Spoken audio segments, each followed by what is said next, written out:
Thank you and welcome everyone. And again, as you know, this is a special meeting then of the Pipestone County Commissioners.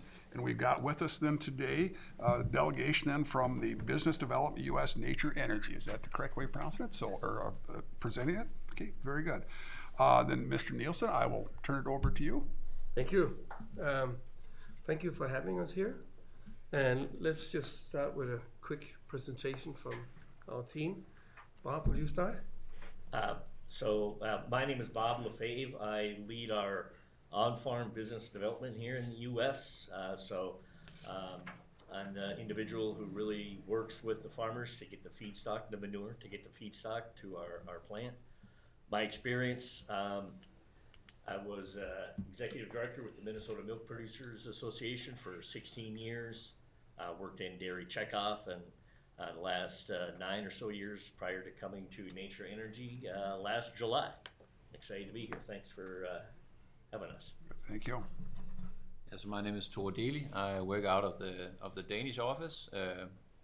I'm a business developer, and I help to get that nature energy model that worked in Denmark over to the US in a US context, and help with the local team that we are building here to get them anchored back into the headquarters and all the knowledge and experience that is there. Good. Yeah, and my name is Jesper Nielsen, and I live here. I'm a Danish citizen, an expat here in Minnesota now. Been since April with my family. Also in the same group as Thor, business development, and developing these projects. And very excited about being here, telling about us, and see if we can have a common ground to be a good neighbor to Pipestone. Very good. What part of the state did you settle in with your family? In Edina, in Minneapolis. Okay. Very good. So there we have an office in St. Paul, and so it's all Tri-City really. But I do a lot of traveling out here to the various cities and so forth, and I especially join best in the morning when you get the sun in the neck, and quite beautiful, especially now when the sun is out. Hi, good afternoon. Matt Brouette. I'm a certified crop advisor. Just recently started working with Nature Energy. It's the second full week for me. And I'll be working pretty much primarily with Bob to work with farmers on procurement of resources and to assist in the agronomy stuff as needed. Very good. And obviously welcome to our guests here as well too. We have a various group of people here, both from city government and also from some of our county government and also water and soil. And just glad to have you guys here as well too. So I think we'll keep this very informal. So as we go through, if you guys got questions, we go as well too. Go ahead and Okay. ask your questions. So Do you want me to do the presentation that I can see is also printed out here? I think that'd be fine. And I'll do it in a quick manner, but do please stop if any questions. Questions are the best to explain things. Very good. Now there's also 2 film strips, and I'll put that little speaker on my thing here. So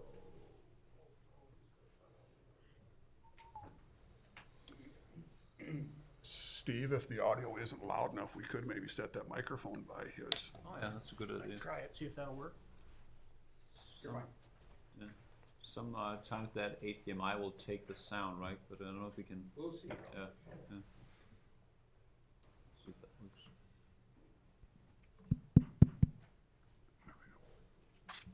Okay. So here we go.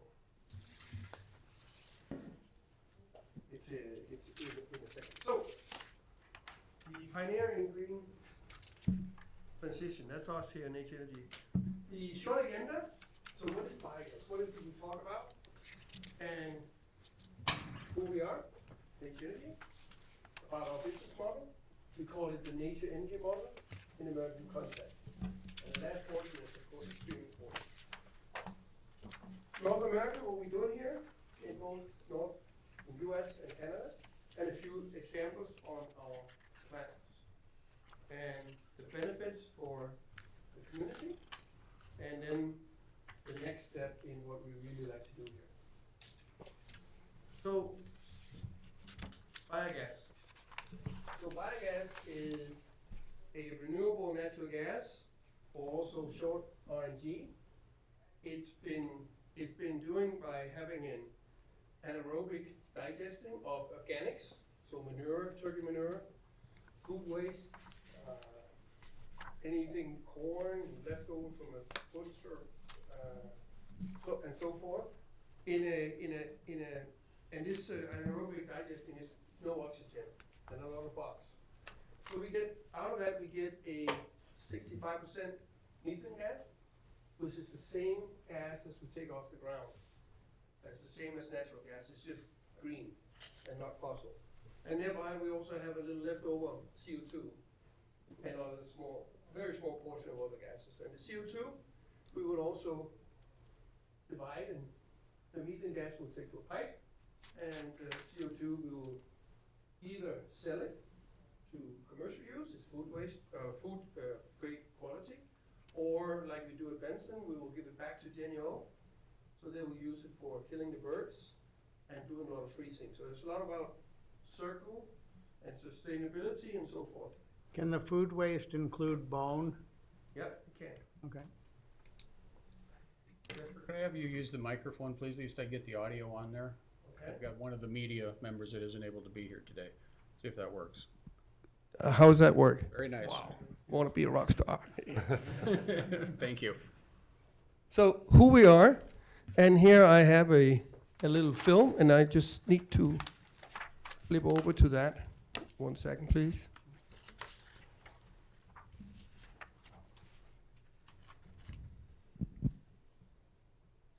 Oh, yeah, you're right.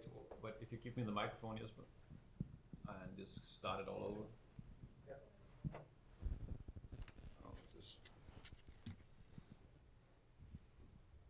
You ready? Is now. We've already come a long way, and we will go even further. At Nature Energy, we take the waste that nobody really wants and converts it into green biogas and green fertilizer. We send agricultural waste products, biological industrial waste, and your food waste into our facilities, which provide green fertilizer to farmers and green biogas for the energy that our society needs. This is energy that can be used as well as stored, thereby reducing environmentally damaging emissions and benefiting our world as a whole. Biogas isn't just used to heat your home, it can also help transition industry from black to green. Add to this the future possibilities relating to jet fuels and the potential transition of the entire transport industry. In fact, you can already ride on buses fueled by biogas from our gas stations.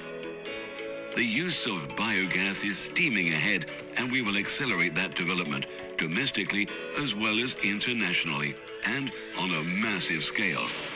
Our ambition is to play a pivotal and active role in the green transition of the global energy consumption. We've gone from a small biogas plant in Denmark to many large-scale plants. We have our own state-of-the-art laboratory, and we're also operating plants internationally. We're already world-leading, but we need your help. We need to sort and send biological waste through a biogas plant so that together we can create green value from our biological waste. We are Nature Energy, and our solution is pivotal to the green transition.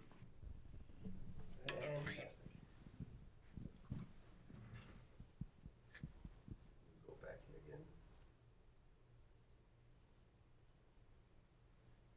So, okay, thanks, Tor. A little history of our company. So we started back in '79 as being a municipality-owned distribution of natural gas, so fossil gas. And 2013 was a big year when our CEO, Ole Velblom, came on board and started the whole adventure of biogas. Another step was Kim Kravlund here as CFO. We built the first large scale in 2015, and now we have 13 plants around Denmark. We're also active in Holland and France, and looking into Sweden as well. And here in February last year, we opened the office in St. Paul. That was me, one guy. Now we are about 25 in total, and we are growing. More numbers. we produce in Denmark 7.2 million MMBTU, and those who understand gas terms, they will realize that is a pretty big portion for being a green gas. We have a quite large international pipeline, and hopefully Pipestone will be in that pipeline. I have a feeling that it will. It's a good place. We'll build that up here in our presentation. We have a large market share in Denmark, 30% of the, or 35, I just got corrected here today. And Denmark as such will be 100% renewable natural gas in about 4 years from now. So no fossil gas in Denmark in about 4 years from now. Today we are actually 350 people, so sorry for being a little bit late here. So we got 160 people on board this year, and integrating 160 people within 300, that is a challenge. So not to dig into numbers, simply just to show the historical production and track record from 2015 to late last year. You can see it's only going one way, and that's up. And the same also here, the turnover. Yeah, gas is a good commodity in Europe these days. Here you see Denmark, and as we are manure-based in Jutland, that's where we have most of our plants, because that's where the cows are and the hogs. Over here at Zealand, where Copenhagen is located here, the capital, we have one which is based on sugar pulp and not so much manure. So a different setup than the concept that we are introducing here in the US. Just saying that we can make different setups, but we have a standard. We have a standard because we want to move fast. And yeah. Numbers again. 13 large plant operating in Denmark, and one in France actually, 2 under construction. We also have our own CNG, so CNG gas stations. In Denmark, we transform 4.4 million tons of organic waste that we truck around and give back to the fields about 4.2 of green organic fertilizer. Yeah, the number we had, and about 8,000 trucks, just to give you an idea about these, how much gas it actually is. So here you see what I call the flagship of Nature Energy. That's one of our plants in Denmark, the biggest we have. It can take up to 1 million tons, but also what's interesting here is that we actually have the white columns, we collect the CO2. And in this case here, we sell it back to the breweries of Denmark. So when you come and visit us, and we have a beer, the bubbles comes from a... Okay. Now, of course, it's food grade, so it's clean and everything. This one is just a picture of what we also do is to liquefy the gas and put it on a ship, so we can take it even further out. Oh, that goes in. I'm just going to click that screen. So large-scale plants means anywhere between 0.5 to 1 million tons of biomass per year. Our plants are centralized, so that means we go out and pick up the manure and bring it back, put it through our system, and what's coming out digested, which is, it doesn't have the smell of manure anymore, so everybody that has a field next to his house or her with that summers where the hog manure comes out, that smell will go away. And also another good advantage of that compared to other way of doing, there's a lot of big, large farms, they have on-farm digest. Here we can actually offer this also to small farms. And this is well received here in Minnesota, because we all know that smaller farms has a tougher time, but they can actually also be part of this. So hopefully we'll be able to, that small farms also have a future.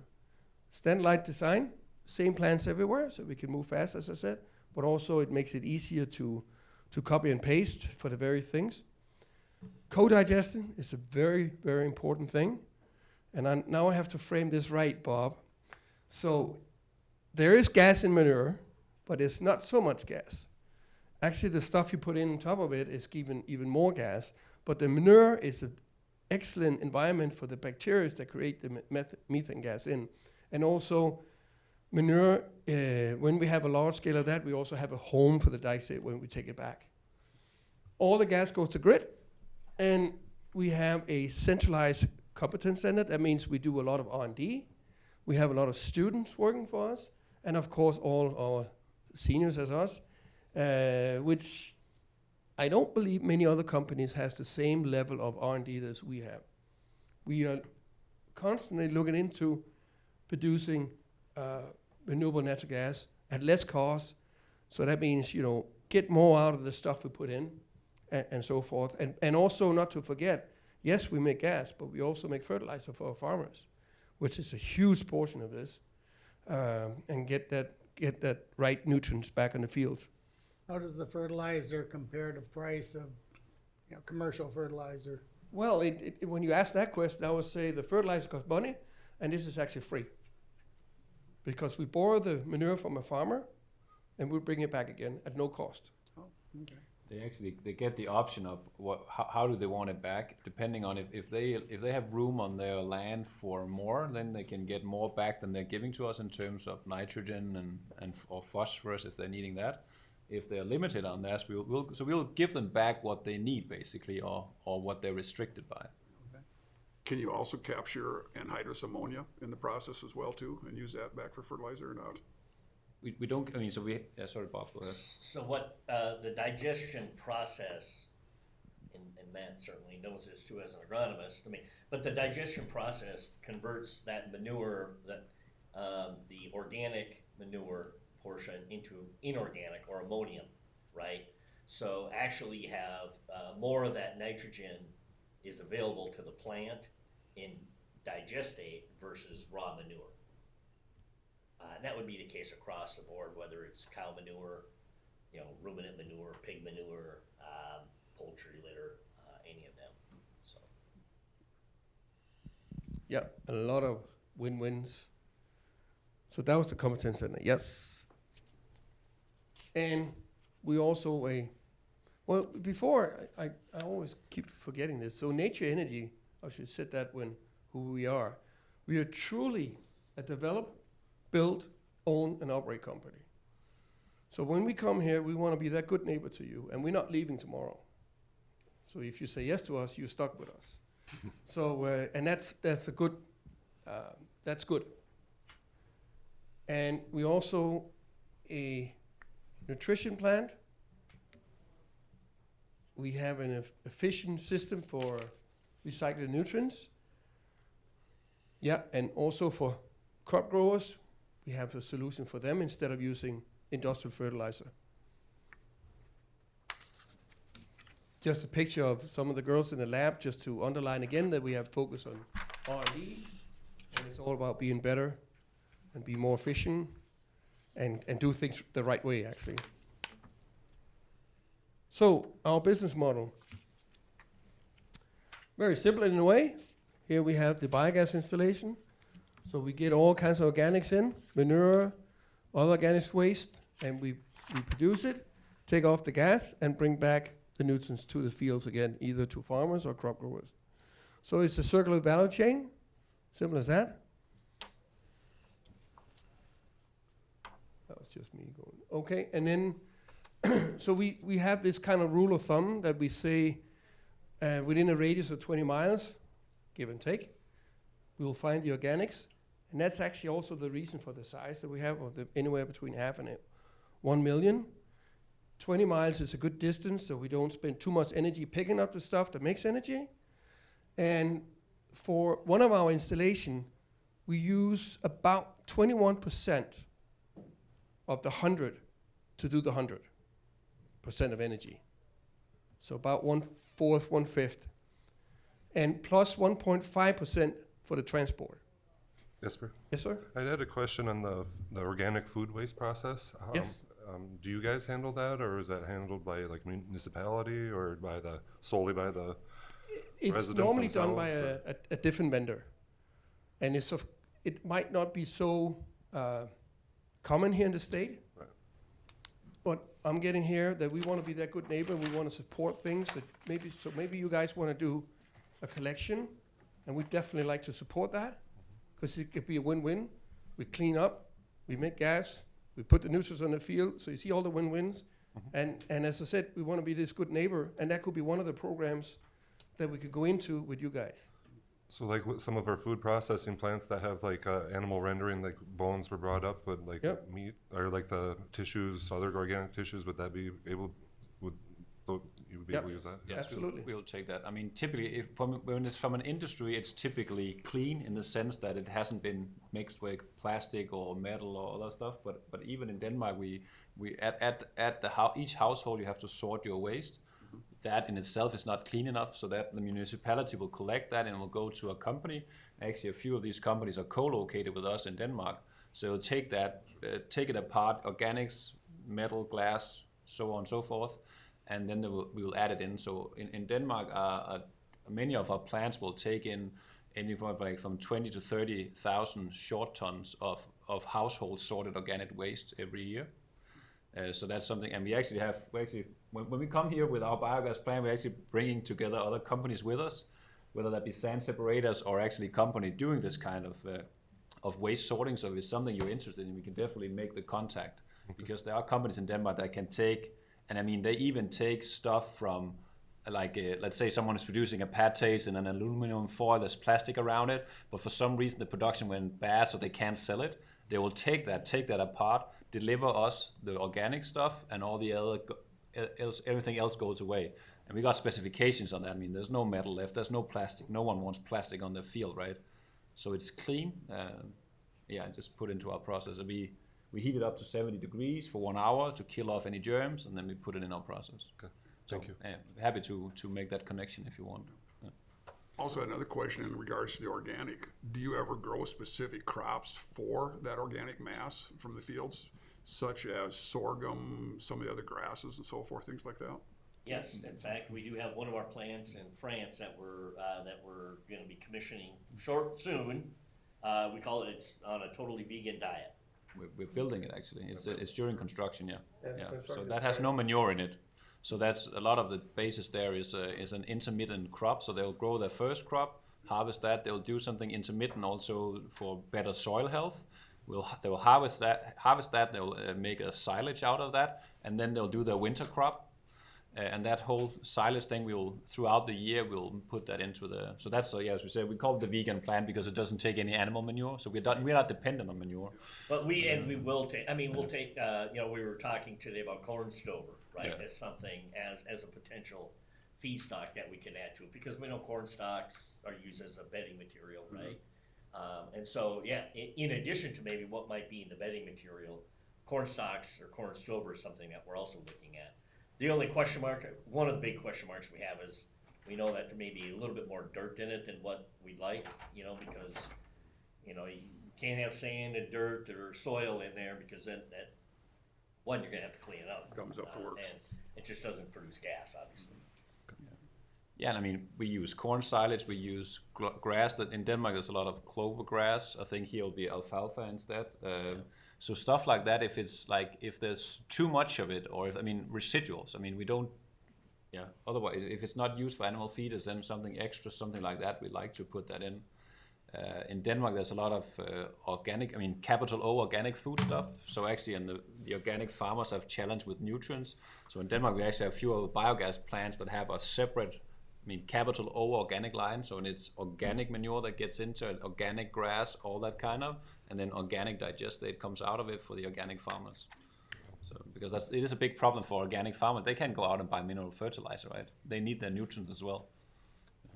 Because as you well know, there's a number of different organics that could be grown in this area, but there's been no market for them over the years. So if this would be an area where, with some of the different grasses, or I know Ian, some of the things you and I have talked about over the years too, artichokes, things like that, some of the various grasses. So maybe there's a market there for some of this.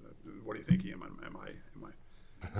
Well, there are some people who harvest cover crops. I prefer to have the animals harvested and spread their own manure. Yeah. But if there was a economic reason to do it, I would imagine there would be some suppliers for that. While I get to talk, is there a problem with dairy manure that's got sand in it? Do you just have to further process it? Or would you rather not? We don't want sand in it, so there'd have to be sand separation. And that, Tor had mentioned a sand separation company that is also here, Sternholm is the name of this sand separation company. They, my experience, make the best sand separation, mechanical sand separator that's available on the market. And Because it can take different particle sizes. McClanahan's, Dairy Techs, they want coarse textured sand. The Sternholm can take a finer textured sand. And Sternholm is active here in Minnesota. They sold 2 plants, and one is operating in Wisconsin right now. It's about, what is it, 30 miles in? Yeah, Not maybe, even, yeah. yeah. So closer to Wisconsin. Minnesota than the east, of course. Yeah, and Yeah, so it's not that you can't use it, it just needs further processing. well, the sand, sand in all this, the cows like it. They make more milk. Aside from that, sand is not good for mechanical, you name it, all the way through. And eventually, in our digesters, the big, where we have our manure, it will settle. And 4 or 5 years, we need to take it out, which is very costly. Same thing happens in a manure spreader. And also the sand separator, I will actually, not even participating in a biogas installation. I think it's a good business case, knowing how much sand costs versus the installation. But you do need a certain amount of cows. And also the wear and tear on the Wear and tear, machinery, it absolutely. takes up, it takes up a place in your lagoon. All these kind, Yeah, I mean, every dairy So- farmer knows that. But- I mean, they love I'm a the beef sand for the cows. producer. My manure is anywhere from fairly pure manure that's scraped off of concrete and bedding pack that's got Yep. corn stalks. Exactly. That's right. So it would vary a lot. It would also not be available year round unless it was stored somewhere. And then when the manure comes back to the farm, does the farmer have to store it then until it's time to? Well, put it on the fields? the very simple model, and you think that through to other. So for example, for a dairy, we will install a reception pit. So the manure, instead of coming from the stall to the lagoon, the manure will come to the reception pit, where our truck, which I'll show in this film, will come and suck it up and take it to our facility and come back with digester and put that in the lagoon. So eventually that lagoon will be emptied out and have, I'm almost saying non-smell digestate. The smell is important. But also with, just to talk about sand as being bedding, remember the R&D we also mentioned. So we're looking into different opportunities. For example, pellets made out of straw, and that'll of course be tested on the farm and all that. And then suddenly we don't need sand anymore. The pellets cost more, but we'll come in there because the pellets actually also give more gas. Then we can make all this win-win for all of us. If the cows likes it, we need to test that. But that's what we're doing. We kind of pay the road when we go along it. This is what we've been known for since we started more than 10 years ago. And I'm sure we're going to find a solution for this one as well, as we have done in many, many other obstacles that we had in Denmark. Challenges. Not problems, challenges. the Danish cows, which are also Holsteins, they like. So, Can I ask just a quick question, maybe back? So in Denmark, so a farmer, will come and pick up the manure where the animals are, of course, but he will typically, it doesn't have like one big lagoon. He will have typically, like, you do these concrete installations, manure tanks, and he will have them out closer to his field. So we deliver the digestate back where he wants it. So we'll put, will they typically have all their storage right at the farm, or will they have some out closer to fields, or? What manure we have to always load it on a manure spreader in the yard and take it directly to the field, so. But there are people who stockpile manure. Yeah. What moisture content is the slurry? No, but I don't mean stockpile it. I mean a tank with slurry in it, right? Okay.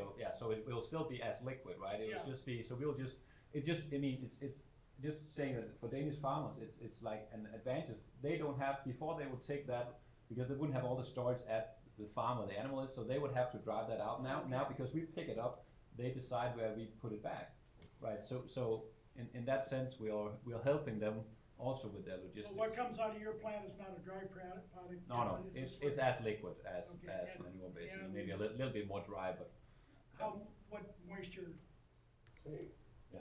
same as, Well, as we run it through, we'd run it, we're also looking at that digestate coming out, running it through a screw press, so we'd have that dry product, and then also running at what's left in through a centrifuge, so we'd have that product. Similar composition to like a litter, right? Yeah. That dry product could be a temporary stockpile at the corner of a field, just like that. okay. It's the liquid or the nutrient water where the solids stay suspended. So there's really no agitation needed, like typical, in your manure basins. So as far as the, percent dry matter, I mean, gosh, I don't know, we start with 4% roughly from cow manure, and we're mixing everything, it gets up to 10%. By the time it comes back, I don't know, 1, 2%, 3, I don't know. For the new, that would be for the Yeah, nutrient we're one. probably, For the nutrient. I've probably gotten you into the weeds more than you think. Yes. But we have all the numbers, for sure we have all the numbers, and in Well, I general, geek out on this stuff too, and you could probably have a conversation with Matt and I for an hour about it. Two. Everything we do is pumpable, because we have to be able to pump everything, so there's no more dry matter than we can pump it, so. You don't have strong men with pitchforks. No. We have some places where we put in like, corn silage will be put in by a loader, front loader, right? Then we mix it. Yeah, sorry, go ahead. We talked about the liquid manure. Sir. Is human waste viable, or are there too many no, concerns no. about disease with that? We don't want no human waste in our plants. No, Okay. never. Not today, at least. So, And not tomorrow either. We don't want human waste. one more film, and this is the so-called nature energy model. And please think in here in American context. Basically, picking up the manure, and a lot of keywords also about cleanness, how we do the trucks. When you're ready to go, I'm ready. go. There we go.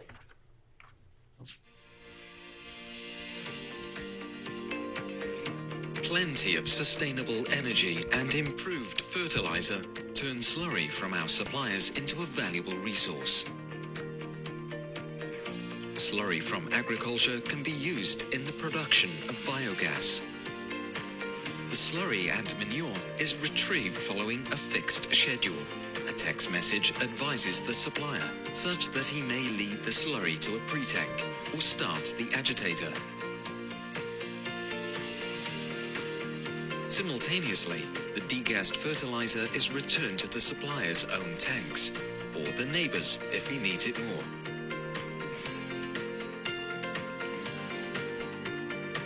The degassed fertilizer hardly smells at all, which is a very positive characteristic for all.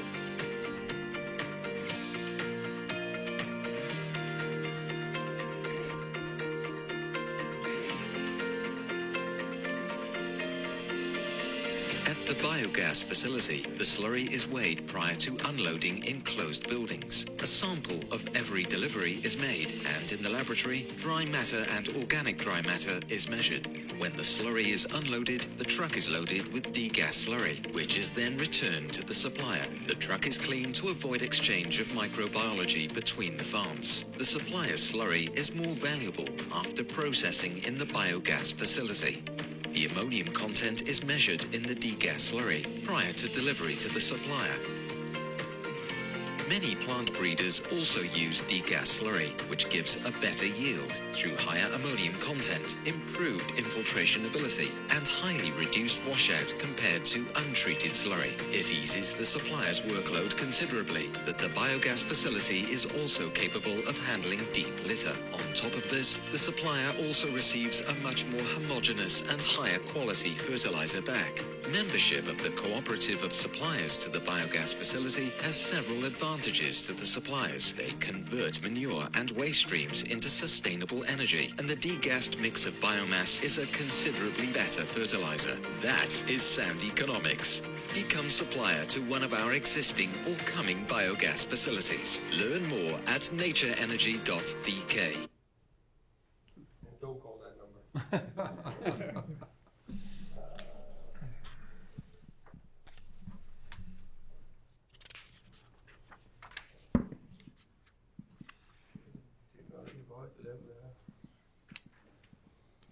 So, yep. So that was the nature energy model, and soon in American context, I'm sure we're going to have a same move in in US. And so everything what we do, both when it comes to the litter, that's tipping trucks, when we pick up the manure, sorry, the litter, the deep litter, so I mean the cow poo with straw, it's called. And all the manure we bring in closed trucks, as you can see, they're cleaned every time. And clean is a big word here because we're dealing with a poo factory. So you smell with the eyes, and therefore the word clean is very important for us, and we keep everything clean. That's very, very, all our plant managers is top of the line and priority list. First safety, of course. And also it's an enclosed building, so they're under pressure, and the air we take to a active coal filter, and then take it up the chimney. I will show you that when we have a picture of the plant here. So America expansion, sorry. We have an office in St. Paul, started February last year, and we also have an office in Montreal. Well, we got exceeded by the 20 employees we already have here now, end 2022, so that's one goal. We aim to have 15 products in 2026. Will we make that goal? I personally believe it will be more, but clearly there's also some challenge we have to get solved, and we're working hard on that, and we will achieve it, I'm sure. But that's our game. You got to put the needle somewhere. So what we're trying to say is that we're here for being big. That's a good word in U.S., right? Big. And being well over the state of both Minnesota and Wisconsin. We're also developing in other states, but that's beside from here. So what we're producing in Denmark right now, we'll produce the same in 2026 here. And that's a lot of gas. We're also part of American Biogas Council, and also the coalition, the RNG coalition in California. We are there because we like to talk to legislators so we can make this better for everybody. Not breaking the rules or bending or anything like that, but make the rules so it fit, so it actually makes, again, a win-win for everybody. We are right now developing 3 projects, and we're building up that pipeline, and that's also why we're here, to reaching out to you guys. We want to be transparent about what we're doing, and we need to, or like to, talk to the decision makers right away to see if you are welcome at industry like ours. And when we start developing a project, we will also make a local website for each project with a lot of FAQs, with some renderings. We cannot show pictures because we don't have a plan here yet, but we will soon. But there's also a possibility to put up a question, and we will of course answer that question within 48 hours is our aim. So we are at Benson, a little bit, what is that, north from here? In Wilson, south from Twin City, and also in Roberts in St. Croix County. And either of these sites, they have their own website, so everybody can go in and look at if they want. And if you're more interested in what we're just saying here today, I urge you to do that, because there's a lot of good illustrations and the films that I showed, and a lot of questions. Yes, sir. Yeah, I did look at those sites prior to this meeting today, Yeah. and I was curious for both the Benson and Wilson site. According to the project timeline, you were nearing the end of getting your permits, and construction would be soon. Yep. I was just wondering, how is that permitting process going, and will you still be anticipating starting the project soon? Everybody was, that's a good question. Everybody was concerned about MPCA. Low staff, what have we. But I can tell you that we were very surprised with our consulting company, Acadis. Positive surprised that they have a younger lady, and where they had this 30 days when we handled in our EAW and feedback, and she was coming back on the 31st day. So everybody saw that as big victory. I also can tell you that MPCA have been reaching out to us to have meeting with us in order to meet our coming demands. So I feel that we are in good hands here by the state of Minnesota and MPCA as well. Of course we met the governor back, not the governor, there's something wrong there, because We came in, that was in February. So we met the Commissioner Peterson, and the governor, unfortunately, he was also supposed to be there, but Biden came to town, so.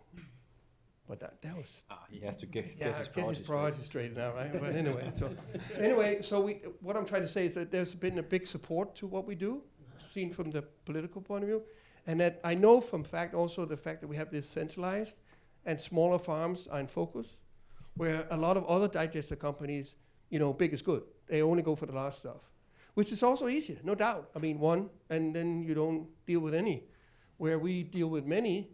But we know from Denmark in the long run, it's really good to have many, because then one falls off, you need less, right, to substitute, and you have everybody, you can take everybody. You don't have a certain threshold that you have to meet or anything like that. So, yeah. And by the way, these we know that these websites are quite well visited, at least compared to what we expected. We have a count on it. We can't see who, but we can count numbers. Directly answer that, we're close to approaching the public comment on the Wilson EAW. Yep. And shortly thereafter it'll be Benson.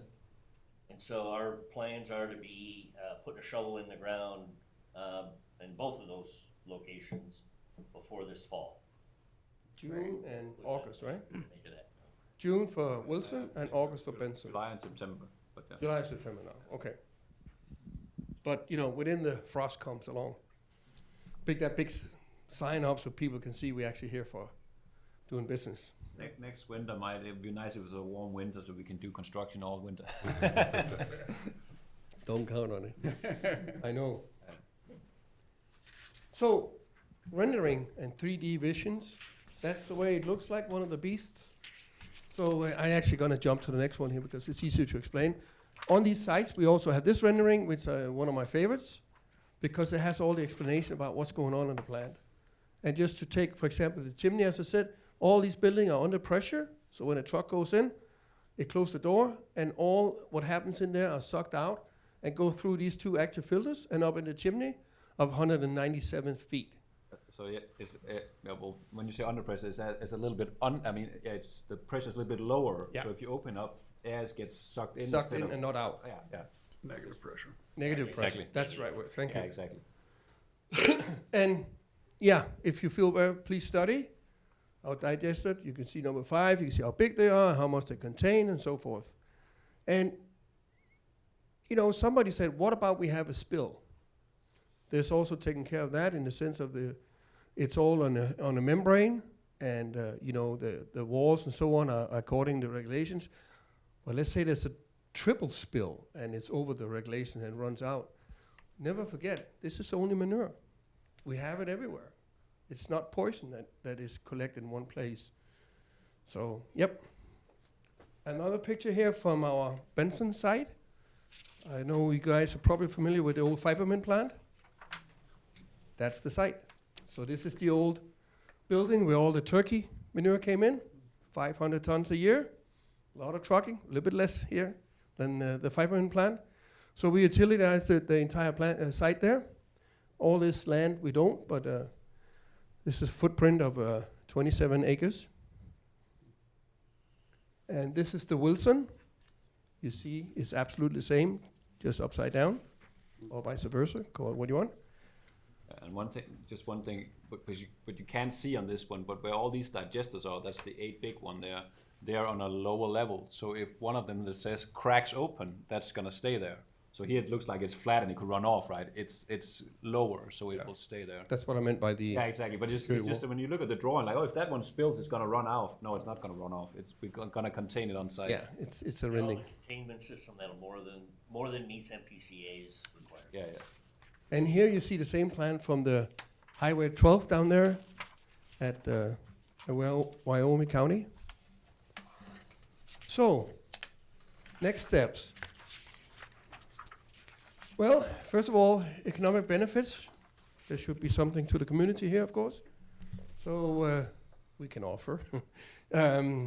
It gives about 12 to 16 full-time jobs. That's not really a selling issue these days, as jobs are pretty tough to get people for.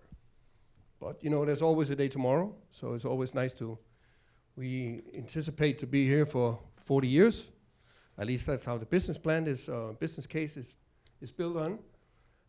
It gives about, 30,000 man hours a year. We also, every time there's maintenance stuff like that, we use local people, local business, electricians, blacksmith, whatever we need. And that gives about 70 full-time jobs. And all these numbers are from a Danish report. It's pretty much the same salary level, etc. And we will make a US report. So when we have those numbers, we'll put that in instead. I just want to, the source is from a Danish report, not to. We work hard to get data here. So we have US data. The same about numbers as well, of course. Because, yeah, it's still the Western world, but it's also 8,000 miles. So construction, a lot of man hours, that can not only be local. Oh, I forgot to say, this is also including truck drivers, local truck drivers. Local truck drivers have a tendency to drive better because they know the neighbor, they know the commissioners, so they will not go crazy. And all our transportation is dictated. So when we have to not pass that by Dan's house or go somewhere else, we'll do that. No, the example, of course, is a school or something like that. GNP, about $15 million to the community. It's also a little, and of course, the property taxes, etc. So Nature Energy here with all this want to be a good, active neighbor, corporate neighbor. And we also like to participate, for example, with a local scholarship for the school, have open house for the schools, and it could be the food waste program that we're talking about. We like to hear your opinion. We like to hear what you think could be beneficial for all this. And then consumptions of things. Oh, sorry. So we go through a gate model, and it goes from gate 0 to 5. For us here, the interesting is gate 0, 1, and 2. So up to gate 0, that's where we are now, just before gate 0.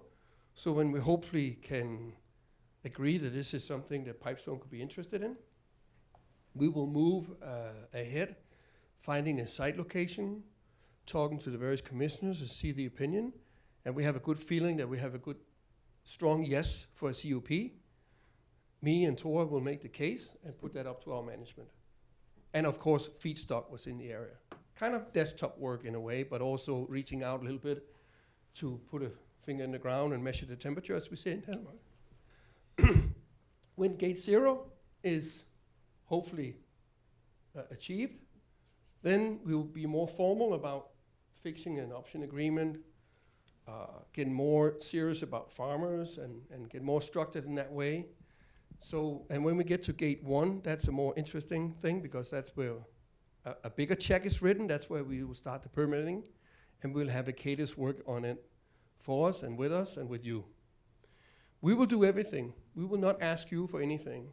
We will ask grants for the federal as well as state level, but not at your level here.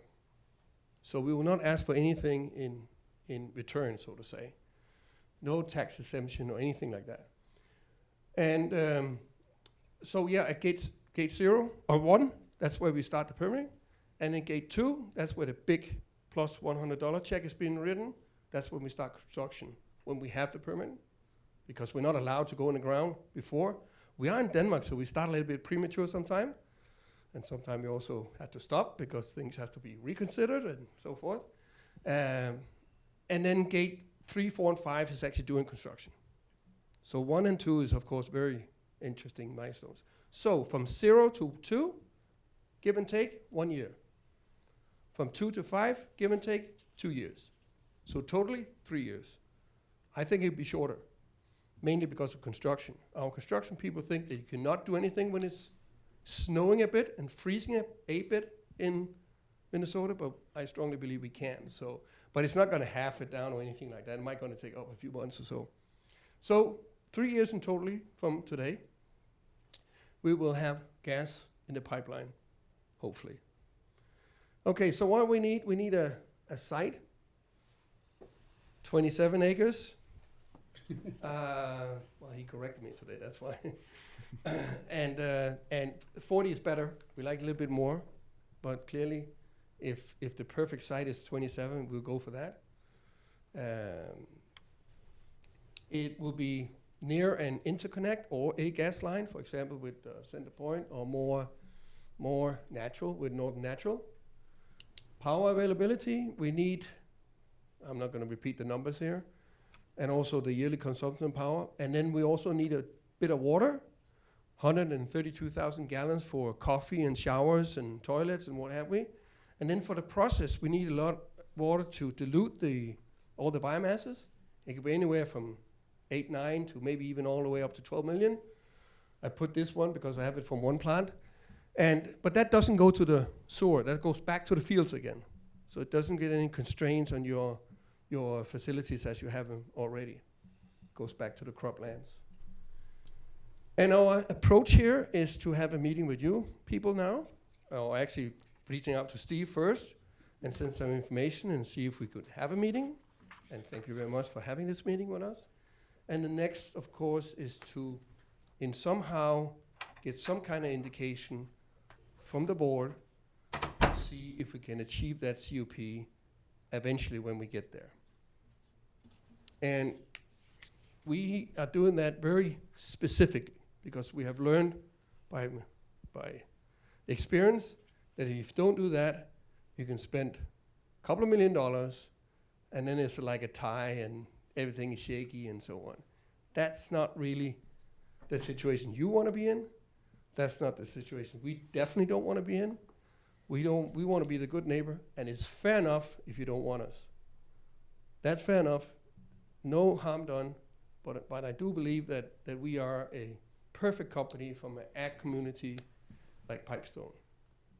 Yes, it's about gas, but it definitely also, and probably more important, for farmers.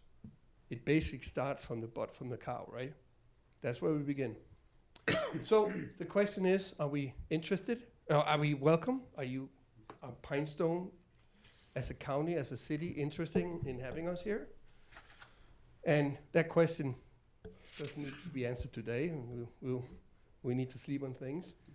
And also in our approach here, we have this trip to Denmark. We call it the smell test. So you can actually see that all the buttock that I'm saying here is actually true. And we already have 2 trips.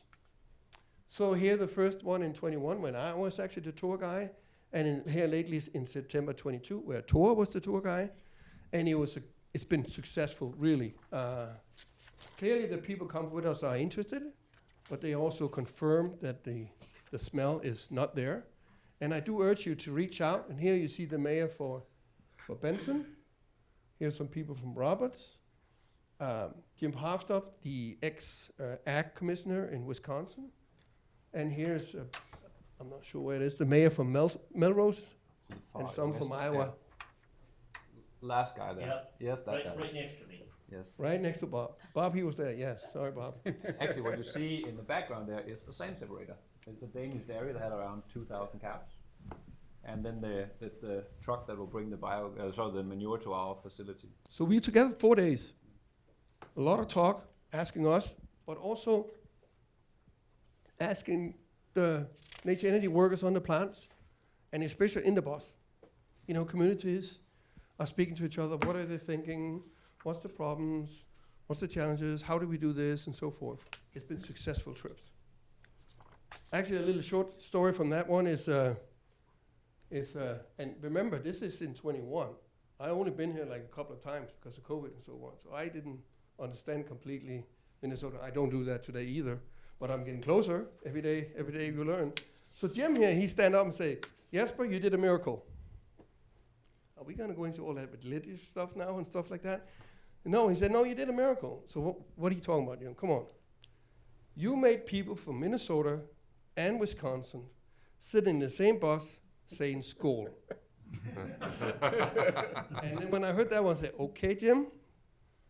And then he, of course, explained me about the Packers and the Vikings. And here we go. So, yeah, that was the smell test.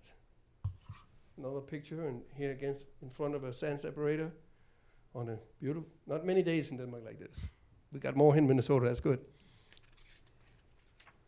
Yeah, question. And also, what did I forget? I always forget something. So maybe here, just in the end, yes, we do produce gas, but it's also a lot about farming and manure management and help the farmers. Basically, in the end of the day, it's all about groundwater. So we do that right nutrition at the right field at the right time, so it doesn't go in the creeks and down in the groundwater. That's the ultimate bottom line. A lot of win-wins. Maybe one that is not so big a win-win is, of course, the transportation. We got 100 trucks coming and going every day. That's not a whole lot, but it could sound a lot like for some. We will make a traffic study so you can see it, but it can also be too much, of course. It could be that drop too much. There's a lot of transportation in the US, and if it's too much, then it's too much, and then, of course, we shouldn't do it. But I don't think so. But we recognize, and also, when we ask the commissioners to kind of indicate, we know there's people who's against this. It's a poo factory. You smell with the eyes, and there will be somebody who's against it. If you want it, are you ready to go to meet that resistance? We are, and we have put a lot of resources on for PR and etc. We like to hear your opinion about how to do it. We like to say we got 2 ears and 1 mouth in that sense. We can bring out flyers sent out by zip code. We can have open houses. You just name it, and we will deliver it. We want to hear how it's done, how you see it. Because you know your people best. We don't. And I think this is extremely open. We want to be very open and very transparent about what we're doing here. Okay? Any questions from anyone? Maybe just Chairman, I have add one thing, Jesper, because you mentioned that we use the water to dilute the,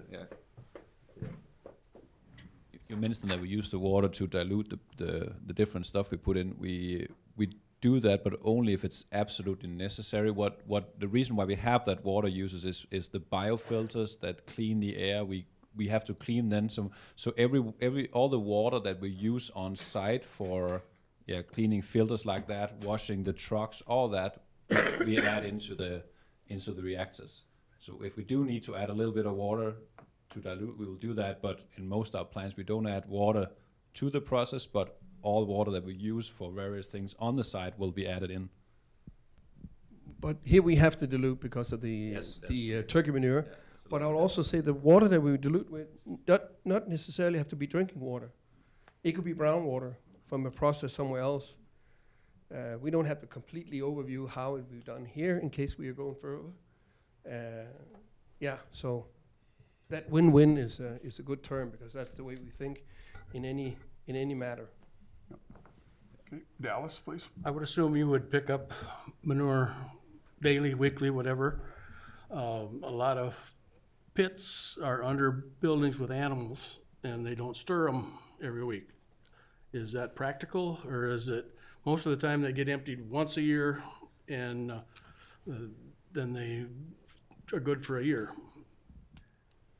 Yeah, so in particular, you're maybe talking about hog facilities, right? Yeah, and so right now we are working with an integrator in the area and an engineering firm to do some modeling on what is the best way to be getting this manure out, right? So that would include the right. Our digesters like fresh manure. The fresher, the better. And so, what level in those deep pits, in those hog barns, should that manure be? What size of jets do we need to have to be keeping that mix to agitate that in order to take that manure out? And then obviously it's how many times. It's going to depend on the size of the facility, right? If it's a double wide or what it might be. So we're looking at that. What's the impact? And obviously then, if, on that agitation, to the hogs, pump out, and then where do we bring it back? So we're working to try to figure that out. We don't have that figured out because we still got to bring that nutrient water digestate back someplace. Plus we got the biosecurity issues with the Practically, hogs. they'd have to We build can some handle other place to bring it back to. Yep. You wouldn't want to bring it back to the same pit. Correct. So as Tord mentioned, before he was asking some of the questions in Denmark where they may have these tanks strategically located, maybe that's the type of a system that may work well with hogs. I mean, those are the things that we're entertaining, those types of situations. That might be advantage to some of the bigger producers, because a lot of them have to haul their manure 4, 5, 6 miles now to get it. If it came back from the plant at that location, they wouldn't have to haul it that 6 miles. Exactly. The simplest case is a dairy that even if they are bedding with sand, they have sand separation, and after that manure is separated, it goes into a reception pit where our truck will come and pick that up. Well, actually what happens in reality is our truck is going to come out to the dairy and drop off the nutrient water or digestate into their existing manure lagoon, and then go over and pick up the raw manure and go back to the plant, right? And then just keep doing those circles all day long. We pick up 6 days a week. We're not hauling on Sundays. So The process works. I know that. My son's father-in-law lives in Washington State, and he has a digester on his dairy. And what he does is digests it and runs it through a screw press, and so he can transport it to his fields easier, less trips, all that. And he uses the stuff he produces to run a power plant for his own dairy. So he's using it he sends that gas, the methane, to run a generator, cat generator, or whatever, to generate the electricity for his dairy. What's smart in that is he sends the biogas, so that's the methane and the CO2, to the, and that's a cheap setup, and then you get the power out of it. Mm-hmm. And of course, there's always a balance with the energy that you produce, whatever dollar cents is behind it, right? The initial cost was huge, but Well, then you can say by If that you ours is even bigger because we do clean up the gas so it can go through the pipeline and be, but that's because of the amount that we make. yeah. If we had to burn it up for electricity, you will have a huge power plant there with, huge ship engines compared to where your son has it's probably a running engine or yeah. Is it better or worse for your end product if they start banning gas stoves, banning gas furnaces? Can you qualify as a For gas. green energy? Thank you, Dan. It's still CO2 though. Yeah. Yeah, well, so our CO2 is what is called biogenic, because it's a circle from whatever the crop is taking up. So there's difference between CO2 coming, if you take fossil fuels out of the ground, that is added CO2. Ours is in a circular one. So in that way, it's net zero. We actually, in Denmark, we are looking into sequestering and putting down in the ground some of our CO2. So then we actually, while running a plant like this, we are net taking carbon dioxide out of the atmosphere. So There's a new pipeline that's starting up for the ethanol plants that's going to plant it in North Dakota. Yes, exactly. We know our offtake guy, Josh, is very much in contact with them. Yeah, it's very interesting, for sure. Yeah, so we want to make the best use. It's not like, we'll still need carbon dioxide, right, for euthanizing turkeys, for food packaging. It can be used for refrigeration. We need it for carbonated beverages. Pharmaceutical industry needs it. So wherever let's say in Denmark, that one Jesper showed you, that produces 25% of all carbon dioxide needed for carbonated beverages in Denmark. That one. So we can produce a lot, and there's many industries that need that. So we'll do whatever is best. So deliver that there. Something will be sequestered, but yeah. I just want to get just one quick comment back to the hog farmers. So we talked to. The way the hog farmers are set up here with the deep pits and that's how the Danish hog farms looked 20, 30 years ago. So we've been through that transition. So we're hoping to help that. That'll be the same here. So they are different today. They'll get the manure out. Stuff like that. They're much more like the dairy manures, that it gets out into a reception. Scraper system of some sort or something. Yeah, exactly. So yeah. Anyway, we've been through that transition in Denmark. So yeah. So the new construction. So how do we work with with new construction, transitioning into that new construction that would really fit into the system that we currently have, rather than the system that with the deep pits, slatted floors. On the gas, so total amount of gas, I mean, the renewable natural gas, is actually a small fraction of total natural gas, when you include the fossil gas, natural gas that's extracted. So to your point, I know there was, some recent comments made by some people on a national level that we should be banning gas stoves. I mean, in reality, I don't know. I mean, I don't know how realistic that is anytime soon. I mean, there is still a need for natural gas. Plus, with our ability, not only in the U.S. but worldwide, and the opportunity for compressed natural gas in our gas stations that we already have. So there's opportunities there for fueling out vehicles as well. Okay, yeah.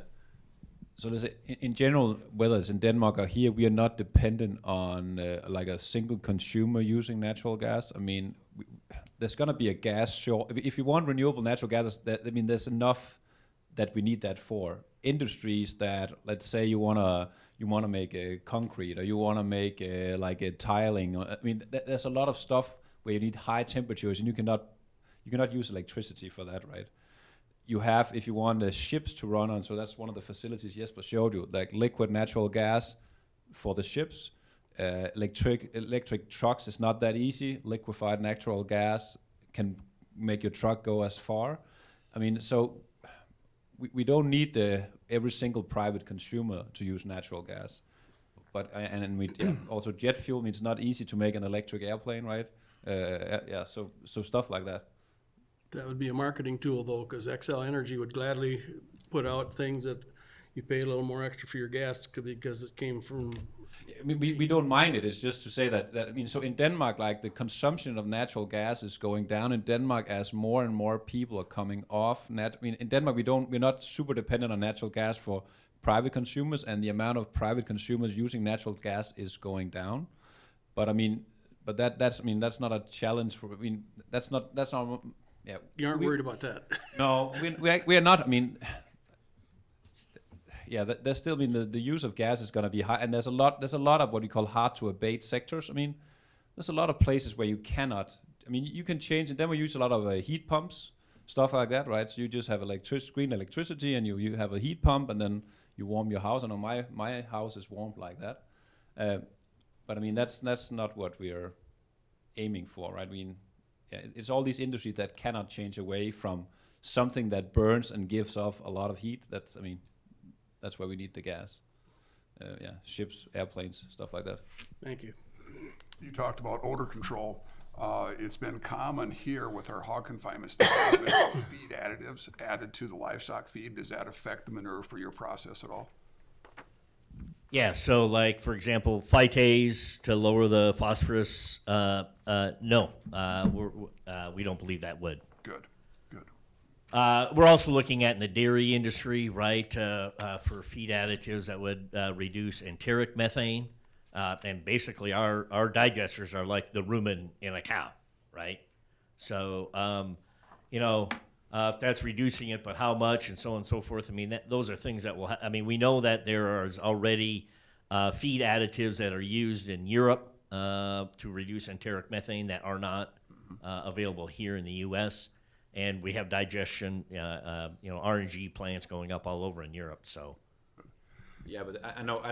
I actually work with scientists that work with this, and while it may, you feed it all the time, and then they won't birth methane, but it doesn't change how much comes out of the manure. Mm-hmm. So that product wears off, so it wouldn't be a problem for us. It wouldn't change anything for us. Also in the back room, we got Kyle Creer, and he is our environmental officer as well too.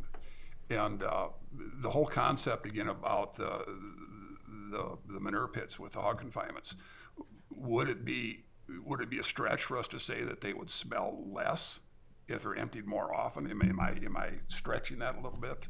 It'd be nice. Again, I'm thinking about how can we market this to our people. So those are the types of things that we're working on with Johnson Engineering right now. And taking a look at that. By wanting to make sure for the pig animal health and the people health. And doing that. Running some air modeling to try to figure out on that constant. Agitation and taking that manure out more often. What would that have to do with the odor in those barns? but excuse me. But certainly after going through the digester, I mean, it significantly reduces odor. Yeah. It does. Even on those mesophilic digesters, which are the ones that you typically see plopped on, in the backyard of some of these large dairies, which run at about 102 degrees. Ours is a thermophilic digester, so that runs at 127 degrees. We're a gas producing company. We're a logistics company. We're a fertilizer company, and you saw our R&D is second to none in the marketplace. You mentioned, yes, Kyle, please.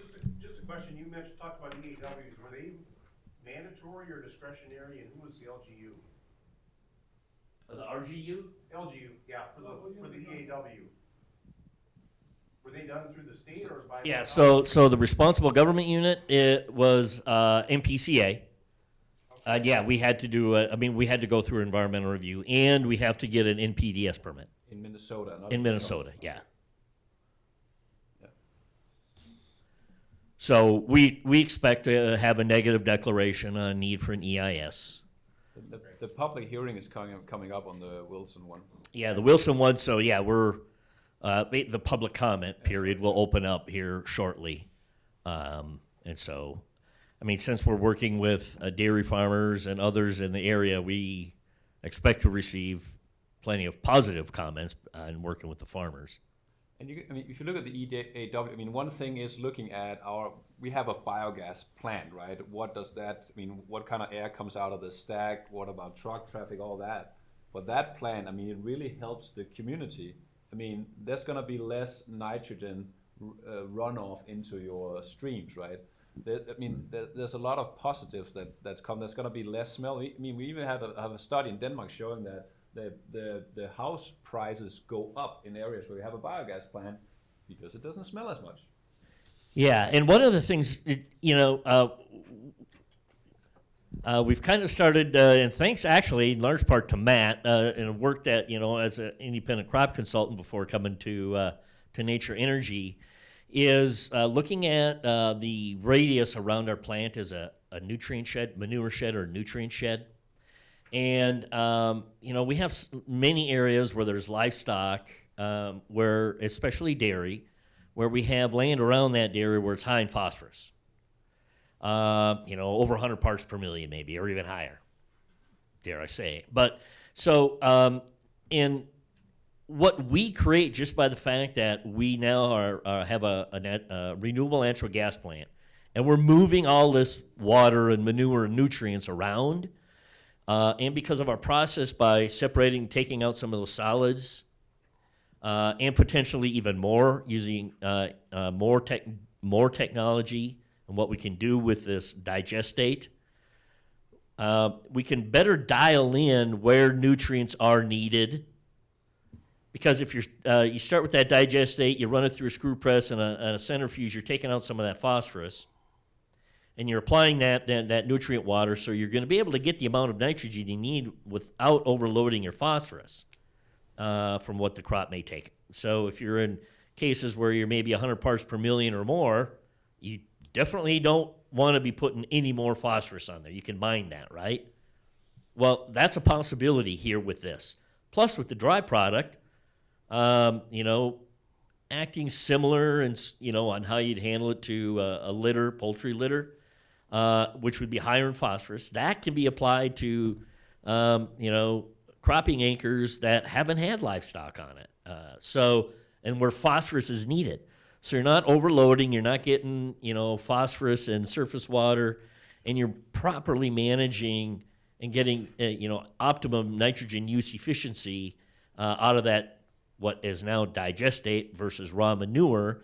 So you also can decrease the potential risk for nitrate leaching in groundwater. And so actually we've got an RCPP grant through NRCS that we're working with Environmental Initiative, who's actually the one who's made the application.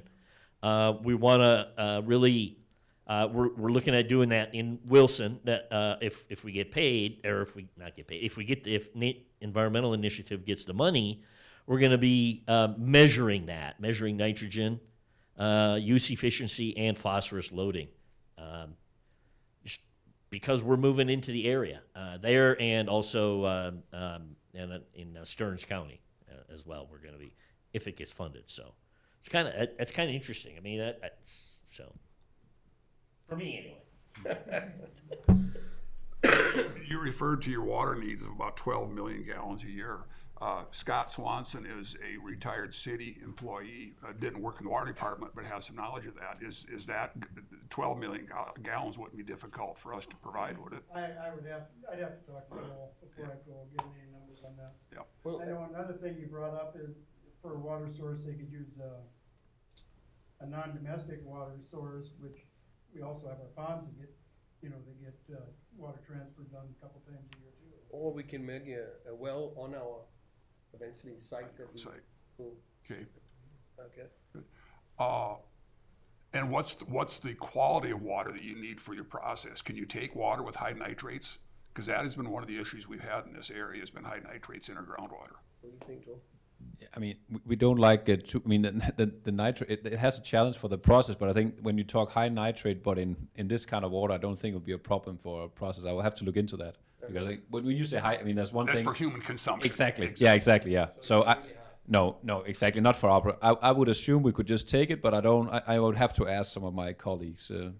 Our rural water system in the area had installed a reverse osmosis system east of town, but MPCA did shut them down because their outflow was high in nitrates. Well, of course, that's what they were taking out of the water process. So, I mean, happy to look into that. As I said, I mean, there's no needing for us to take drinking water if we can get something else that makes sense for our process. And I mean, we basically just take it from let's say we were close to a lake that was overflowing. I mean, whatever. I mean, it just have to. I think we could take a lot of different kinds of water. We don't need it to be drinking water. And this is actually, these opportunities is what we like to look into. yes, So we have win-win again, right? yeah, that's good. Anyone else? So during flood times, you could just take it right out of wherever it's flooding and. Well, we had that conversation somewhere else. I can't remember where it was. Yes, but I'm sorry. But then that 12 million gallons is not a lot if you have a flooding problem typically, right? I mean, and it's not. That's in a year, right? So sorry. I'm sorry. Probably not going to help with flood issues. Right. Well, it's very obvious. The sun will shine more when we come. Yes, that's right. We like such. And as we say in Denmark, there will be more like tailwind on the bicycling path. That's. We had a politician that got into parliament by promising more tailwind on bicycling path. So. Oh, wow. It's very obvious. Yep.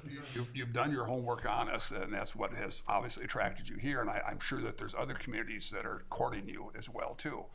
I'm very encouraged by this.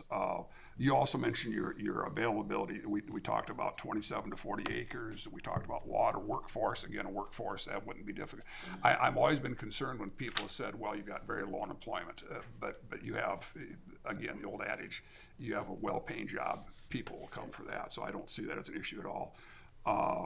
The gas line, what do you need for gas line to get your product out to market? Have we got what you need here for that infrastructure? So, in a biogas installation, there's various things that, of course, the approval and so on. So, we don't mind having a site some miles away from a gas because the site is perfect, or we can consider a more hilly site that is close to the pipeline. Yep. So we'll make the judgment of that, but I would say we can still build within in a distance of, let's say, 4 to 5 miles from the pipeline, but clearly the closer the better, and especially if it's hooked up to a Northern Natural with high pressure, versus if let's say we burn off the green monocols here in the city and go with Center Point, if that's the local, then it could be even longer because that's a low pressure and it's much cheaper to build. Yep. It's all about business case. So there is a lot of piping in US, so I think we also have one here. Do you have a town border station here? I haven't even checked. It's along Highway 23, right? The pipeline? Yep, northern, I believe it's a northern line, isn't it? Now, we also have a liquid line. Can you use a liquid gas line of any kind? Magellan has a line that comes through here. I believe it's a 10-inch, if I'm not mistaken. 10 inch is perfect size.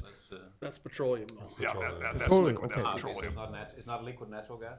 No. No, Petroleum. no, that's petroleum-based. Okay. But there is, Tor just enlighten me. I just wanted to say that, like, so we like to be hooked up to the distribution lines, but we need to make sure that there's enough gas usage on that. Otherwise, we'll be curtailed. I mean, we have to get rid of our gas all the time. One of our plans, if let's say, I mean, for sometimes there will be a quality issue with the gas for some reason. We'll measure it all the time, right? Then we have 30 minutes to solve that quality issue. Otherwise, we start flaring the gas because we cannot store gas for many different reasons. So therefore, we need to be somewhere. Yeah. So if in a city, the distribution, I mean, there needs to be enough gas usage by the public or by companies that we can always get our gas out in the pipes. So that, let's say, I mean, so that's therefore, if there's not that, we'll go to a transmission. We can always get all our gas into the transmission, right? There's plenty of space, but it's more expensive for us because the pressure is higher and stuff like that. How about surface transportation? Again, you've done your homework here. You know that we've got major highways intersecting here. And yes, I know you've been down to Laverne. Yes, they've got the interstate down there, but we do have the advantage. We got more major highways here coming through as intersect. Also rail. Do you ever use rail transportation? We have not looked into rail. I know we looked into the truck transport at Benson because there's a curtailment issue. Yeah, and it goes on the name as being a virtual pipeline, and clearly has advantages that it go anywhere because it's virtually on a truck. Oh. But it's not feasible for an entire production. It would only be feasible for a certain percentage Of your one end product. digitals when Yeah. it's curtailment is going on. But one of the advantages of having that situation is that you actually have a outcome to, for example, a gas station. So it's not always yes and no. There's a lot of, and in Benson we will have a virtual pipeline. Yeah. And I think at the end of the day that's going to end up being a truck station Yeah. where trucks comes and take fuel. So you see we have many ways of answering questions in the way we look into it. Yeah. And we also take these decisions to make that. I mean, some people call it very risk-orientated, but we call it that we are being a qualified risk-orientated decision. So we could put up I mean, the virtual station is not expensive it's actually the trucking that costs. Right. Equipment-wise is, it's money, yeah, but it's not killing a project. Very, very encouraged by this, and as you can tell, Dallas's experience and so forth, and I think you're going to find a very receptive group here. If I may add a little bit of my own personal background, the last 15 years of my career I spent as the master electrician for Suzlon Wind Energy, and our R&D was in Denmark. I got a chance to come over to Rostock and work with the engineers there. I got a chance to go down to Hanover to the trade fair down there. So I kind of like you Danes. Say that again, please. Kind of grow on you. Yeah, they do. They do. So I'm very encouraged by this. Like I said, I realize that there's going to be competition for this, that you're looking at some other sites as well, too. So I very much appreciate and welcome your interest in our community. And I think that you will find us a very receptive group to work with. We know the importance of economic development, as do our city counterparts here as well, too. And I think this has got some great possibilities. So thank you so much. Well, thank you very much for having you. Before you leave, I have one question. Yes. And I just want to inform you that we just came from Louvain, and we are considering doing the same thing in Louvain. This is not either or. Yep. It's both. Laverne. Dane, sorry. So there's room in your business model Yes. for both. And I want to underline again, it's not either or. It's both. 15 plants. And we've been concentrating a lot about the Twin City area, so to say, but also with our first partner, there was a certain opportunities. And the reason why we're here today is actually that I had a meeting with Lisa Hughes from Deed, who suggested, I was sitting there scratching my little head, how to reach out to people like you. And that I've been, almost a half a year I've been thinking how, and then Lisa said, easy. And this is just the American attitude, right? Easy. And she said, I'm just going to get all the people together and you make a presentation. That was the first round. And I was a little bit reluctant because, presentation is, you can make the best presentation. People are sitting there not listening. Huge success. Then we did the second time here where Steve was listening to us. Huge success. So far we are looking into Rock County. We've been down there twice now. And now we're here and we will continue coming back. Also, Martin counties have been reaching out. And so there is room for a biogas installation in each county in that part of Minnesota if the feedstock is available. And of course, moreover, that we are welcome. This is also, we do recognize what we're doing. And it's kind of like when you get closer to Twin Cities, it's getting more difficult. Because, ordinary, how to say it, non-ag people. More people, less animals. Yeah, exactly. Simple. I mean, because I've been the guy doing a lot of the mapping and looking at where things are, I mean, right now we know we can do the dairy manure stuff. We need to we're working hard on that because, let me sidestep that. In Denmark, we use both dairy manure and hog manure, and depending on where we are in Denmark, we would use between 20 to, let's say, 65, 70% of the manure is hog manure in a biogas plant, and we want it to be the same here. So when I look at how much manure is around here, say it would probably fit one plant that only takes dairy manure. As soon as we have a hog solution, I would expect 2 to 3 biogas plants in the Rock County and Pipestone County area. So that's definitely there's a lot of hog here. And again, And just enough dairy to, as well. Yeah. I still have my question. Yes, yes. Because time is flying and you find people just probably want to go home. So we were just in Louvain and we have the option of a site within the city limits. And we also have an option of being in Louvain Township. So here we are talking to the county of Pipestone, correct? Correct. And if we're gonna look for a site, I'm taking it a little bit for granted that we are welcome, but sleep on it and let us know. But we also have to move forward, of course. So, would the county be able to help us finding a good location? Again, you know your people best, and maybe you know somebody who already have land for sale. Maybe the county has some land of themselves. As I mentioned before, we like to say that we got 2 ears and 1 mouth. We really like to have your take on this. So we are located in, let's say, in the right place that could be another win-win for all of us. Exactly. Yeah, I understand. The county doesn't have a specific EDA process for providing land for nurturing this type of, but it doesn't mean that we can't get involved. We certainly can help find land, whether or not we can help finance it, whether we can give you land or not, that would be. No financing. We'll take care of that ourselves. Okay. And we'll also take care of the process of making option agreement with the landowner and so on. Please just point us in a direction where there's somebody that we can talk to. You know your county better than us, right? Yep. So that's basically all we're asking is, do you know who to talk to? Yep.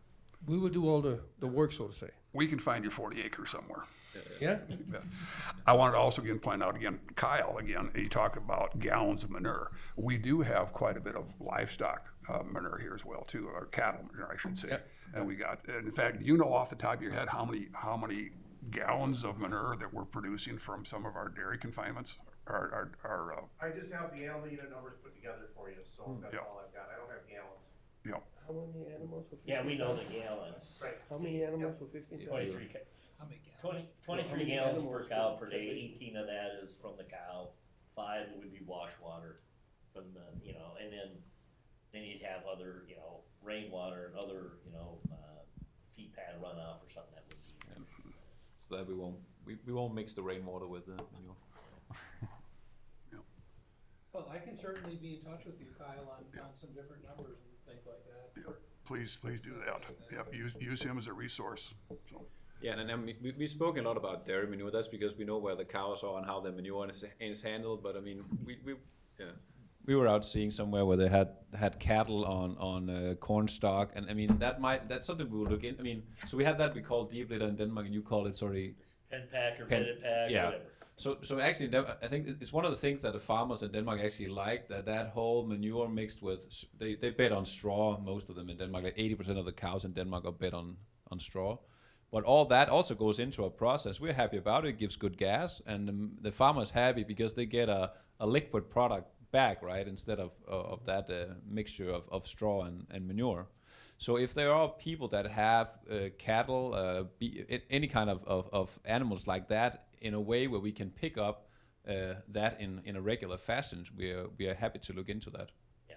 I mean, So like beef lots, you know. I mean, we take, like, for instance, we're gonna take a lot of turkey litter here, right? Then we talk to them about what they're bedded on, because there's different options. Some are better for us than others, and we can talk to them about that. But I mean, all kinds of animal, basically, if they're bedded on something that makes sense for our process, and we can go pick it up fresh, because then the methane is in the biomass, and we can take it out instead of it going out in the air and being 25 times more potent than carbon dioxide. Because it's gonna go out there anyway, right? Yes. Good. So, if we provide information where the gas line is, could you kind of indicate where potential landowners that we can contact? And would that be through you, Steve? Steve would be your best I'd work contact with that, person. and I'll Yep. be working with Kyle on that, and With Kyle? Yep. On, yeah, we'll work on together with Kyle. Yeah, he knows the manure stuff. also on site? He's also our building zoning officer Okay. as well. He wears quite a few hats, right, Kyle? All right, so we better give him. Yeah. That's right. He is called the blame department. Was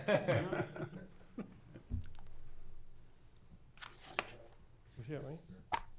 Well, I'm very appreciative of you guys coming and looking at us, and I think this has got a lot of potential for the community. I'm hoping that we can move forward with this, and that we can be an asset for you, and you obviously can be an asset for the community as well. So, I mean, if you, friends, families, what have you, or I mean, have dairy farms, I mean, and you happen to speak to them about us, I mean, be happy. I mean, we're happy to speak with dairy farmers always. So they're more than welcome to reach out and have a conversation about us, what it means to be a dairy farm with an H energy plant. Always happy to have that conversation. Thank you, sir. Yeah, and I'm sorry, I forgot my business card, but please write to Jesper. He can direct you to me if I'm needed. Again, Steve is a good central contact point for us as well too, and we can also even make contact with some of the commercial and private realtors in the area as well too, and get you in touch with them. They'll have a better feel for property than what we would. Yes, please. Would you have a preference between in city limits, out of city limits? Again, as I know we have to take up zoning and things like that as well too. So. Well, now Dan, thank you for this question, because we have learned, as we do every day, coming back to the Danish people, I think we're very like humble those and days. very, we listen a lot. We have learned that, in fact, it's easier, and I mean easier, permit-wise, to be within a city limit of a city, if they have jurisdiction. But here, sorry? And warn us. Yeah. And here we have a county, but for us it doesn't really matter. It's just that we know the way forward, so we don't get caught in that situation where we got a split board. And even a 5 or 4-1 in this case is not our preference either. It will, we'll go ahead, of course, but 5-0 is, we really want to be sure that we are welcome, so we don't have any issues and fights and stuff like that. Jasper, in your PowerPoint, you mentioned a 2,000 foot to the nearest neighbor. Does that not apply in city limits, or did I read that wrong? That is just, we say that we like to be located away from housing. Just simply to avoid pushback, and ideal will be out on the countryside, but that's not where the pipeline is. And so it's also about logistic. So we try to go to like many cities will have a place where they want their industry, so we'll look into that. Is that where the gas pipeline comes in? Is there maybe something where like, okay, here you have a highway and here's the housing, but on the other, I mean, so that maybe that highway can create a barrier where you don't feel like this is as close. So it's not like we decide it has to be 2,000 feet, but I mean, preferably we want to be in a place where we are not, I mean, annoying anyone. We don't want to be up on a hilltop and everyone, I mean, but, yeah. The 2,000 feet, isn't that a rule in Denmark? I think it is. Oh, okay. Jesper's mentioned, yes, maybe a Danish rule. I don't know, but anyway, we want to be that good. I mean, so, I mean, Denmark is it's a small country. It's a pretty high population compared to the area. I mean, we always have a neighbor, and we also have neighbors within 600 feet of our biogas plants and stuff like that. So we always making things work, and they can always call us, and if they always houses, not a house.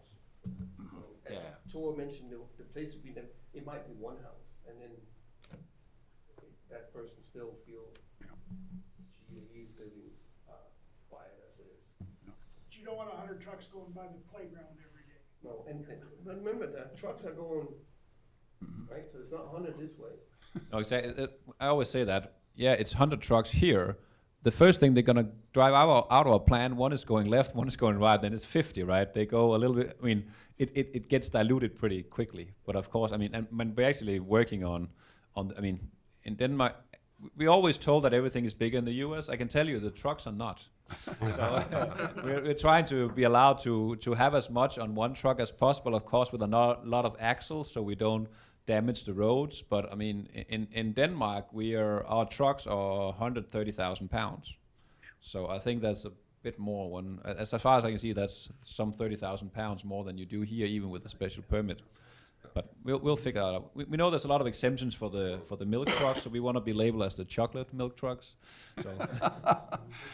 As you guys drove into town today, then you came up Highway 75, you would have noticed then on the east side as you came to town, that complex out there, that is where Suzlon Wind Energy was at with their rotor blade plant as well too. And that was, that had to have been close to 40 acres, wasn't it, when that was developed out there? Yeah, at least. And that did take a big chunk of what our available industrial area was. Suzlon now has since sold that to Hockey International. It's an ag fertilizer company that owns that property now. The other industrial park that we've got now, and I'm kind of speaking more for our city council members who are in the back here as well too, is on the north end of town. That's more of a light industrial, so that might not be an adequate place. But my point being is that this is nothing new to us. So if we can work with you to find you a proper site, that certainly can be worked on. I know right now it's a challenge for the city to have, because that industrial site is filled up. But that doesn't mean that we aren't more than happy to work with you trying to find a site. So should I hear that that all of you are indicating that we should go forward? So when the day comes to CUP, and we're still saying the same thing, and you hear the same thing, that you'll vote yes for it? I can speak for myself personally.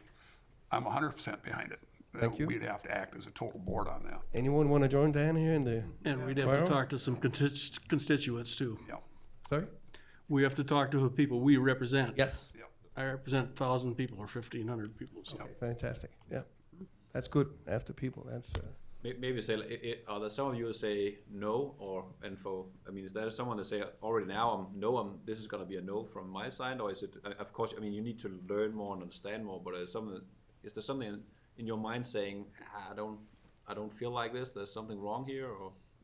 Not to be too campy and use a pun, but at this point, it certainly does pass the smell test. Okay. Thank you, sir. Thank you very much. Any further questions or discussion at all? Kyle, do you know where the pipeline or electrical connections would be that would meet their requirements?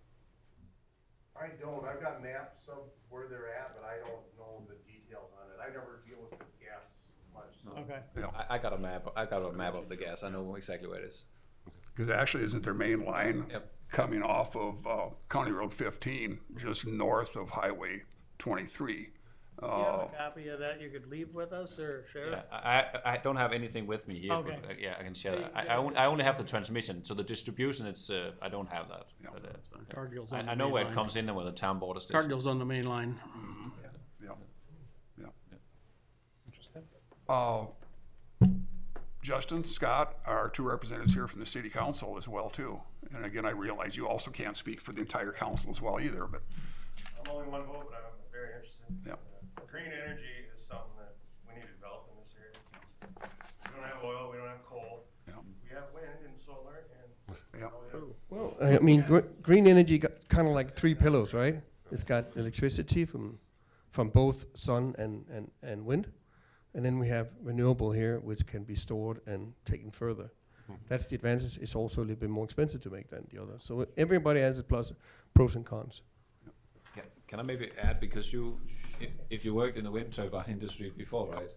And so we are doing like almost a full scale. It's a 1/3 the size of a full scale plant, but it's like it's scalable in terms of we just need 3 units, then it's full scale. But we're doing what is called power to X. So in Denmark we will take wind power in Denmark we have a lot of wind power and too much, and I know it's the same sometimes here in the US, and you've got a good amount of solar power as well. But we take that wind energy, we add it to a hydrolyzer, it produces hydrogen. We take that, so as Jesper said, we produce 60% methane and 40% CO2. We take that hydrogen and mix it with the CO2 and put in some other bacteria, and they also produce methane, but it's some different one than those that are in. And then so we actually take that CO2 and hydrogen and make more methane. So what we're doing here is we're taking that excess power that cannot be stored and creating into methane, which is stored. Yep. So it is actually, it's a chemical battery. So that is something that we're very much looking into. It's, as I said, I'm familiar with that. Again, of course, the whole concept of course, hydrogen, so green hydrogen coming from renewables, but also that's why I was asking before too about the anhydrous ammonia, because I know that's part of the process. In fact, it looks like because of the end use in this area, we've got a great demand for anhydrous ammonium. And right now, the majority of it's being produced from natural gas. So we can produce that from a wind source. This all has a great potential for us. So I realize there's different steps of CO2 emissions, and you can't do it all at once. Also, because of the need right now for hydrogen-powered vehicles, because it's still in its infancy, but there is an immediate need right now for anhydrous ammonia. So it's the same process can be done for anhydrous, and it can also be done for hydrogen as well going forward. So it's got a great potential for us. Dan Delaney is our newly elected mayor, and he was here earlier, but he couldn't stay for the meeting. He had to go to work. But again, so you had 3 of your city council people here as well too. So I unless there's something out there that is completely that we're obtuse to at this point, I really don't feel that you're going to run into a lot of resistance here, Grant. That's my opinion. But I think this area is very, very conducive to economic development, and we realize that it's important for the community. We've seen our numbers dwindle. Pipestone used to be 5,000 not that long ago, and now we fall in the state of Minnesota. If you're below 5,000 population in the city, you're considered a small city, and it really makes a lot of difficulties for a lot of our tax base and sharing and so forth. So yes. 6,800 in 1950. Yep. There used to be 7 major railroads that intersected here in Pipestone going back to the 18 and early 1900s. So again, we know that. In fact, and if you know any of the history then of the Native Americans here with the Pipestone National Monument, another complete story. I would really encourage you to learn more about that. But it's also referred to as the crossroads of Native Americans as well too, because of that central point. So yes, we are very well located here, both with resources, workforce. This sounds very encouraging. Thank you. Thank you. I'm pleased to hear. Yeah. Very good. Thank you. Motion to adjourn. Moved and seconded. Any further discussion? Thank you very much, gentlemen. We are adjourned. Thank you. Thank you. Good luck. Having us.